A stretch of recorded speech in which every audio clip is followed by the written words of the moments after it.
আপনি নিয়মিতই ওষুধ খাচ্ছেন, কিন্তু আপনার রোগ ঠিক হচ্ছে না। এ ডাক্তার থেকে সে ডাক্তার থেকে অন্য ডাক্তার করতে করতে আপনি প্রায় হাঁপিয়ে গেছেন এবং পকেটের পয়সাও অনেকটাই খরচ হচ্ছে। তবুও আপনার কোনো মতেই রোগ ঠিক হচ্ছে না। আপনি যখন ডাক্তারের কাছে যান, তখন ডাক্তারের অবশ্যই উচিত আপনাকে ভালো ওষুধ দেওয়া। আর আপনারও কিছু করণীয় আছে। ডাক্তার ভালো ওষুধ দিলেই যে আপনার রোগ ঠিক হবে, বিষয়টা পুরোপুরি সঠিক নয়। আপনারও কিছু কর্তব্য আছে।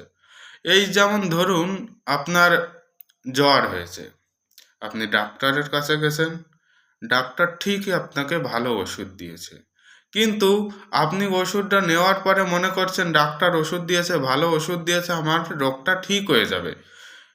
তো তখন আপনি কি করলেন?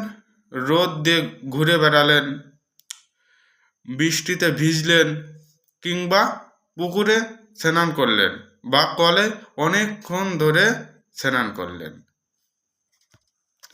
আপনি নিয়মিত বা সঠিক সময়ে ওষুধ খাচ্ছেন না। এইগুলো করার কারণে আপনার রোগটা ঠিক হচ্ছে না।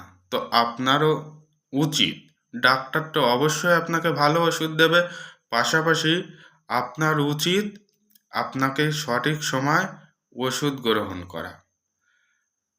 আপনার রোদে না পড়া কিংবা জলে না ভেজা, আপনার রেস্টের কিছুটা দরকার আছে। তাছাড়া নিয়মিত ওষুধ খাওয়া, ওষুধ পরিষ্কার পরিচ্ছন্ন জায়গায় রাখা, এই ধরনের করণীয়, এবং ওষুধের একটা ডোজ বা মাত্রা আছে, সেই ডোজ পূরণ করা এবং ডাক্তারের পরামর্শ মেনে চলা, তবেই আপনার রোগটা সেরে যাবে আর আপনি সুস্থ হবেন।